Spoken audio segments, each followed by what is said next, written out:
하나님 아버지, 우리 계속해서 목적 40일의 삶을 저희가 시작하고 살기 위해 하나님 아버지 오늘 이 아침도 결단하며 주님 앞에 나왔습니다. 3일차 되는 이날에 하나님이 주시는 놀라운 메시지가 우리의 삶을 다스리고 이끌어가고 지배할 수 있도록 인도하여 주시옵소서. 겸손히 주님 앞에 나아갑니다. 우리를 받아 주시옵소서. 예수님의 이름으로 기도드립니다. 아멘. 찬송가 303장입니다. 날 위하여 십자가에 우리 같이 함께 찬송합니다. 303장입니다.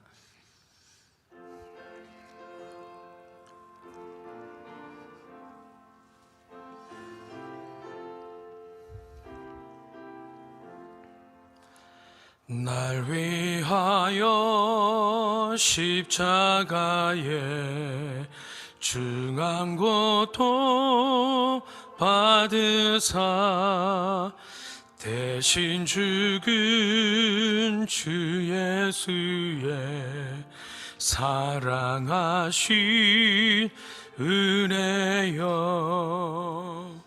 보배로운 피를 흘려 영영 죽을 죄에서 구속함을 받으느리 어찌 찬양 안 할까.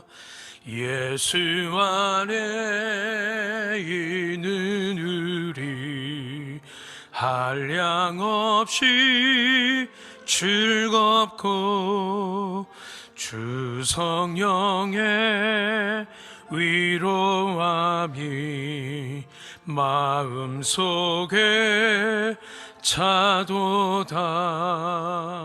천국의 막 소리 같은 은혜로운 그 말씀 끊임없이 듣는 우리 어찌 찬양 안 할까. 이 세상에 모진 풍파 쉬지 않고 불어도 주님 안에 보호받는 우리 마음 편하다. 늘 깨어서 기도하고 저 천국을 바라며 주님만을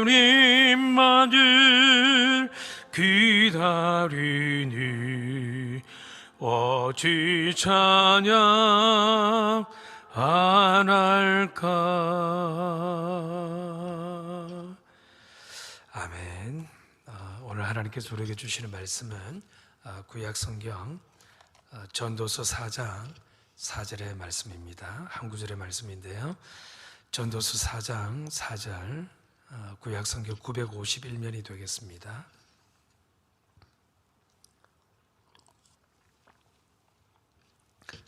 찾으신 줄 알고 우리 한 목소리로 전도서 4장 4절의 말씀을 함께 봉독하겠습니다. 같이 읽겠습니다. 시작. 내가 또 본즉 사람이 모든 수고와 모든 재주로 말미암아 이웃에게 시기를 받으니 이것도 헛되어 바람을 잡는 것이로다. 우리 한 번만 더 봉독하겠습니다. 시작. 내가 또 본즉 사람이 모든 수고와 모든 재주로 말미암아 이웃에게 시기를 받으니 이것도 헛되어 바람을 잡는 것이로다. 아멘.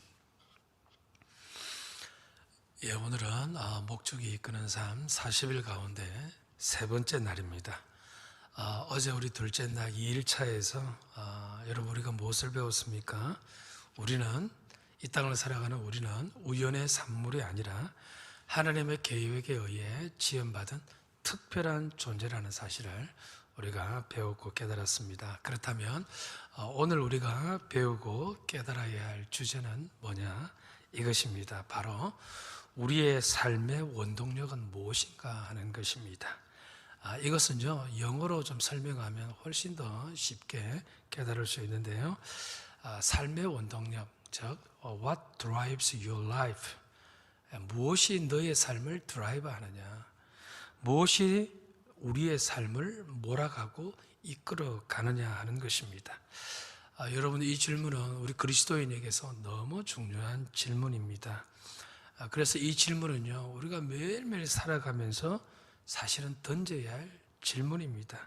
만약 이 질문을 매일매일 던지지 않으면요, 하나님의 특별한 목적을 위해 지원받은 우리가 하나님이 원하시는 본래의 목적대로 살지 않고 엉뚱한 목적으로 살 수 있기 때문에 그렇습니다.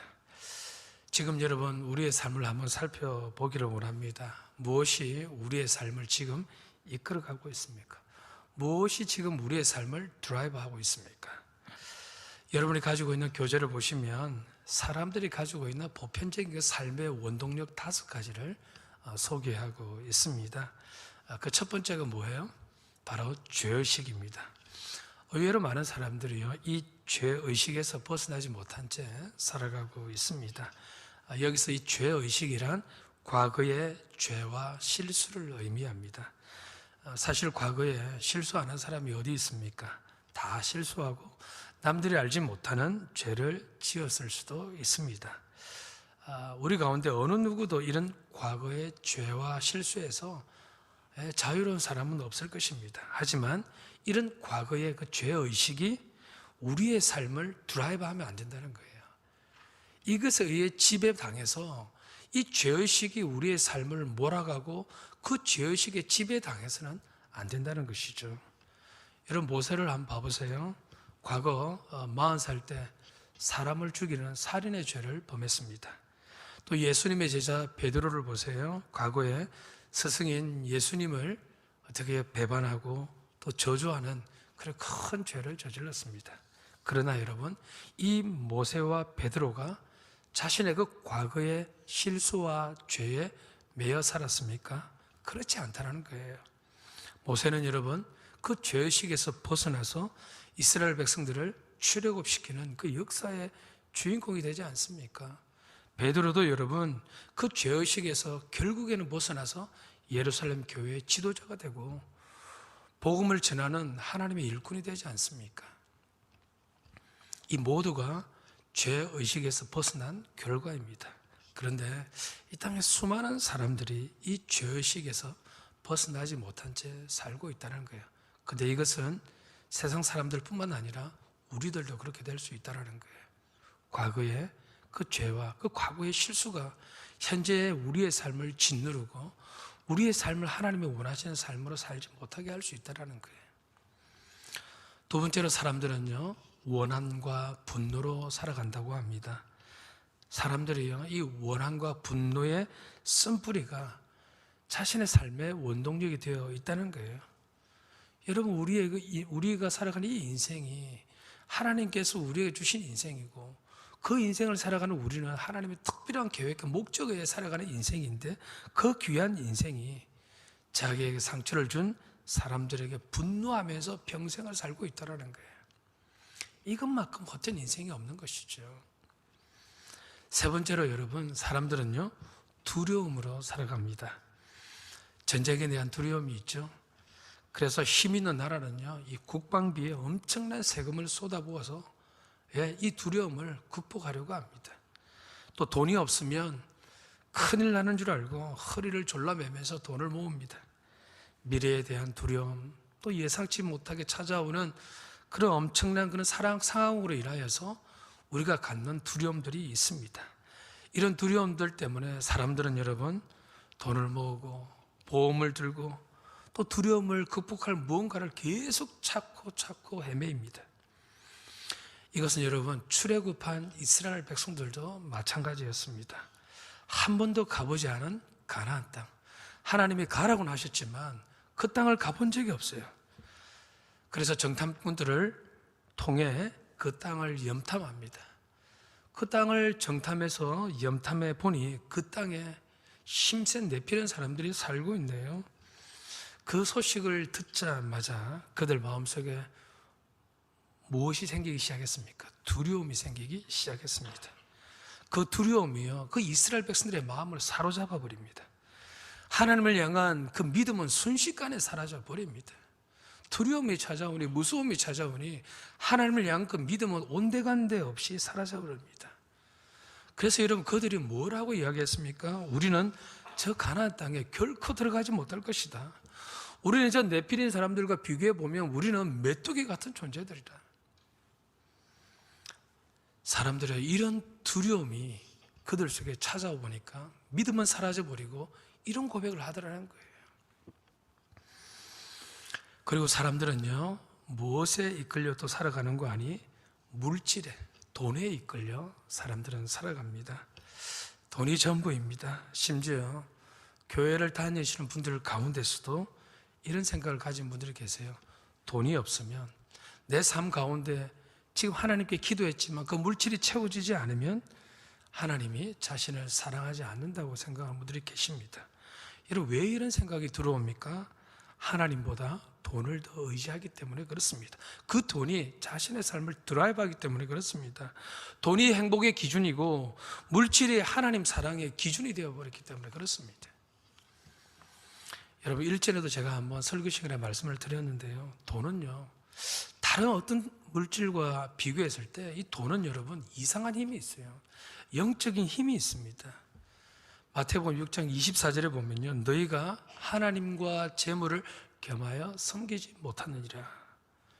여기 말씀을 한번 보세요. 하나님과 재물을 동격으로 지금 이야기하고 있습니다. 하나님도 우리가 섬길 수 있지만 돈과 재물도 하나님처럼 섬길 수 있다라는 가능성을 지금 우리에게 알려주고 있는 거예요. 그래서 돈은, 이 물질은 단순한 물밀교환의 수단이고 단순한 화폐가 아니라 어떻게 보면 사람들이 하나님처럼 섬길 수 있는 영적인 실체가 바로 이 돈이고 물질이라는 거예요. 여러분, 우리는 어떻습니까? 정말 이 물질에서 자유하고 있습니까? 지금 혹시 여러분의 삶이, 우리의 삶이 물질이 여러분의 삶을 드라이브하고 있지 않습니까? 돈이 여러분의 삶을 지배하고 있지 않습니까? 그런 인생은 지금 하나님의 목적과 계획에 의해 살고 있지 않다라는 거예요. 마지막으로 여러분, 사람들은 무엇에 의해 살아가고 있는 거 아니? 다른 사람들의 인정을 받기 위해 살아가는 사람들도 있습니다. 타인의 인정과 칭찬이 그들의 삶의 원동력이 되어버린 것입니다. 물론 기본적으로 우리가 삶을 살아갈 때 사람들의 시선과 인정을 염두하면서 살아가야 합니다. 그걸 무시할 수는 없습니다. 그러나 그런 인정과 칭찬이 우리의 인생의 목적이 되어서는 안 된다는 거예요. 남들이 인정하지 않으면 그 인생 실패한 인생입니까? 남들이 싫은 소리 하면서 너 그런 인생 틀린 거야 라고 말을 하면 정말 우리가 살아가는 그 인생이 틀린 것입니까? 아니지 않습니까? 그럼에도 그 남들의 그 사람들의 말 한마디가 그 남들의 인정에 목말라 하면서 살아가는 그런 인생, 혹시 우리가 그런 인생이 되지 않습니까? 목회자도 여러분, 하나님의 그런 부르심과 소명과 사명으로 살아가지만 때로는 여러분, 성도들의 칭찬과 말 한마디가 큰 힘과 격려가 될 수 있어요. 그런데 이것은 여러분, 우리에게 작은 그런 힘이 될 수는 있지만 그것이 내 삶을 몰아가는 목적과 원동력이 되어서는 안 된다는 거예요. 사랑하는 성도 여러분, 그렇습니다. 사람들은 이렇게 죄의식으로, 원한과 분노로, 두려움으로, 물질로, 사람들의 인정과 칭찬으로 이렇게 삶을 살아가고 있습니다. 이것들이 그들의 삶의 원동력이 되어버렸습니다. 그러나 우리 그리스도인들은 이것이 삶의 원동력이 되면 안 된다는 거예요. 오늘 우리가 전도서 4장 4절의 말씀을 보았습니다. 말미의 말씀에 뭐라고 이야기하고 있습니까? 이 모든 것이 헛된 삶이고 무엇을 잡는 삶이라고 이야기하고 있습니까? 바람을 잡는 삶이다. 아무것도 없는 실체라는 거예요. 뭔가 있어 보이지만 막상 손으로 잡아보면 잡히지 않는, 아무 실체 없는, 아무 의미가 없는 그런 존재라는 거예요. 그런데 이 땅에 수많은 사람들이 이것을 삶의 원동력으로 알고 그렇게 쫓아가며 살아가고 있습니다. 사랑하는 성도 여러분, 그렇다면 이제 우리가 찾고 우리가 회복해야 할 삶의 원동력이 무엇일까요? 하나님의 백성이라면, 그리스도인이라면 우리가 진짜 찾아야 할, 회복해야 할 삶의 원동력이 무엇인가? 진짜 무엇이 내 삶을 드라이브하고 이끌어가야 하는가? 이 질문이 우리가 가져야 하겠죠. 저는 이 질문에 대한 답으로 베드로의 삶을 설명하면서 그 답을 좀 드리고 싶습니다. 여러분, 베드로는 우리가 아시다시피 배신자였습니다. 예수님을 따르기로 충성했고 심지어 자신의 생계까지 내려놓고 예수님을 따랐던 사람입니다. 그런데 그런 베드로가 얼마 지나지 않아 예수님을 저주하고 예수님을 배신했습니다. 뿐만 아니라 예수님과 함께한 그 3년의 그 삶을 다 내팽개쳐버리고 잊어버리고 어부의 삶으로 돌아가 하루하루 어떻게 보면 무의미한 삶을 살아가고 있습니다. 그런데 중요한 것은 그런 베드로를 우리 예수님이 먼저 찾아오셔서 그에게 먼저 손을 내밀어서 그를 용서해 주십니다.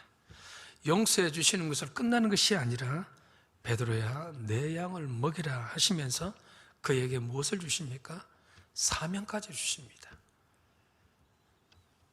저주하고 배신한 베드로였지만 아무런 조건 없이 그에게 찾아가서 다시 한 번 더 그에게 은혜의 손을 내밀어 주시고 용서의 손을 내밀어 주시고 기회를 주시면서 사명을 주시는 그 하나님의 놀라운 그 사랑이 베드로의 삶을 완전히 바꾸어버린 것입니다. 이전에는 여러분 어떻게 보면 사람들이 쫓아갔던 그런 죄의식과 물질과 돈과 원한과 분노로 사람들의 인정과 칭찬과 그것들로 살아갔던 베드로였지만 하나님의 놀라운 그 사랑과 그 용서하심을 깨달은 이후에 베드로의 삶이 어떻게 되었습니까? 예수님과 함께 했던 공생의 3년에 베드로도 좀 잘한 부분이 있었지만 여러분 상상할 수 없을 정도로 그가 여러분 이 사건 이후에 그 하나님의 그 놀라운 그 은혜의 사랑을 깨달은 이후에 그의 삶은 완전히 180도 달라지지 않습니까? 한 번의 설교로 수천 명의 사람을 회개시키고 엄청난 고난과 핍박이 왔지만 흔들림 없이 복음을 쏟아내고 교회를 세워나가고 예루살렘 교회의 지도자가 되어서 초대교회의 사람들에게 엄청난 영적인 본이 되는 그런 사람으로 일어서지 않습니까? 무엇이 그의 삶을 지금 드라이브하고 있습니까? 하나님의 사랑이라는 거예요. 그 사랑이 베드로의 삶을 지배해버리니까 그 사랑 때문에 하루하루 복음으로 삶을 살아내고 기도하는 삶을 살아내고 고난이 와도 그 고난을 이겨내고 그렇게 삶을 살아가고 있더라는 거예요. 바울도 마찬가지 아닙니까? 사도 바울이요 고린도후서 5장 14절에 정말 우리에게 놀라운 말씀을 한마디를 해주고 있습니다. 고린도후서 5장 14절 제가 읽어드립니다. 그리스도의 사랑이 나를 강권하시는도다. 그리스도의 그 놀라운 사랑이 나를 강권하시는도다. 나의 삶을 몰아가고 있더라는 거예요. 여러분, 이 바울도 어떻게 보면 교회를 핍박하는 사람이었습니다. 하나님의 심판에 임해야 할 존재인데도 그에게 우리 주님이 다메섹 도상에서 아무 조건 없이 찾아가서 그에게 구원의 은혜를 베풀어 주시고 용서해 주시고 사명을 주시지 않습니까? 내가 너로 그 이방 사람을 낚는 그런 어부가 되게 할 것이다. 내가 이방 사람들을 주께로 돌아오게 나에게 돌아가는 그 일꾼으로 내가 너를 세워주실 것이다. 이 놀라운 하나님의 사랑에 여러분 이 바울이 고꾸라지지 않습니까? 그러자 여러분 그 그리스도의 사랑이 자신의 평생의 삶을 강건하고 끌어갔다는 거예요.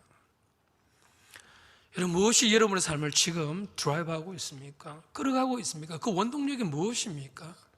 바로 이 하나님의 사랑이 여러분의 삶을 몰아가야 합니다. 그 사랑 때문에 오늘도 여러분 인내하며 살 수 있어야 되고 그 사랑 때문에 여러분 복음을 전할 수 있어야 되고 그 사랑 때문에 하나님의 말씀을 붙들어야 하는 것이고 그 사랑 때문에 눈물은 있지만 웃음을 잃지 않는 성도가 될 수 있는 것입니다. 말씀을 맺겠습니다.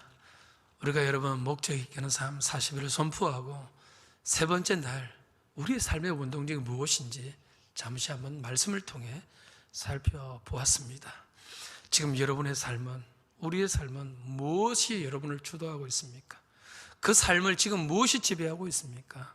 바라기는 우리에게 은혜를 베푸신 그 하나님의 사랑, 그 사랑이 여러분 마음속에 가득 채워져서 그것으로 인하여 오늘 하루의 삶을 살아내고 여러분의 발걸음을 이끌어가는 그런 삶이 되기를 간절히 소원합니다. 그럴 때에 하나님이 원하시는 목적으로 그 발걸음이 나아갈 수 있는 것입니다. 그런 삶이 여러분 가운데 있기를 바라고 오늘 하루 승리하기를 간절히 소원하고 축복합니다. 기도하겠습니다. 하나님 아버지, 이 땅에 수많은 사람들이 죄의식으로, 원한과 분노로, 사람들의 인정과 칭찬으로 하나님 돈 때문에 살아가는 그런 모습이 아닙니까?